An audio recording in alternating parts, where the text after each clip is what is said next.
We listened to Dr. Scalea tell us that you were really, really sick. I told his family I didn't think he would live the first time he came in. And that you were in organ failure and that your liver was dying. And when his liver started failing, that's a hard thing to get through.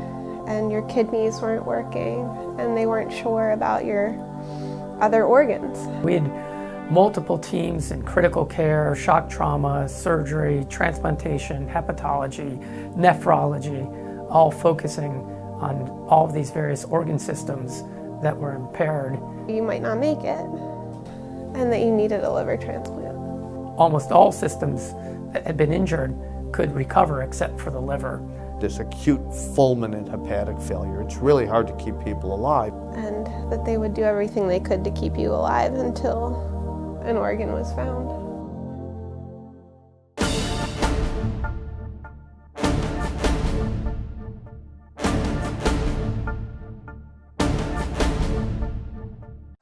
From the yard, yeah. To see 32-year-old Doug Wetzel these days, you could easily miss any hint that he nearly died, or the toll he and his family endured in the summer of 2015 as he struggled back to health. What you got? Huh? At home in their backyard in Baltimore, Doug and his wife Casey delight in playing with one of the family dogs, as Doug deftly maneuvers his cane to toss a ball. In the chart, Going back in time, Doug's in a wheelchair as he visits with a nurse and doctor at a clinic. A week earlier, during a rehab session, he's using a walker as well as a wheelchair. And then there's the day his journey begins. It's just hard to talk about that day. If I don't have to talk about that day, I can talk about you getting a liver transplant now, and I don't get sad. May 30th, 2015 in Rock Hall, Maryland, and International Triathlon is underway. It's a grueling test of endurance, biking, running, and swimming combined on one of the hottest days of the season. Doug is at the peak of physical condition. No canes, no wheelchairs, just sheer determination. But a mile and a half from the finish, in the last leg of the triathlon, things suddenly go wrong. Doug begins to feel the heat, blacks out, and lands in a yard along the race course. He's taken to University of Maryland Shore Medical Center at Chestertown. Then he's flown to Baltimore, where a team at the University of Maryland Shock Trauma Center prepares to do everything they can to keep him alive. He had profound hyperthermia, heat stroke, made him very, very sick. Second person we've seen in the last year or so do exactly the same thing. Hadn't ever seen it before, would just soon not see it again. Dr. Thomas Scalea estimates 200 caregivers from across the medical center were involved in Doug's months-long care. When he arrives at shock trauma, the first problem to be solved is a massively swollen thigh muscle and what's called compartment syndrome. The muscle was so swollen, there wasn't enough room in the envelope that surrounds the muscle for the muscle to live, and so he had release of toxins and had acute kidney failure. Our first order of business was to release the compartments. Soon, Doug is put on a liver dialysis machine called MARS, a molecular adsorbent recirculating system.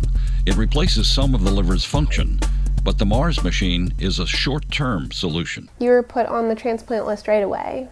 Then we waited all day on the 31st, and in the morning on the 1st, we found out that there might be a liver for you. And it was like really, really good, because they had said that they could only run this particular system, this liver dialysis system, the MARS system, for 3 days.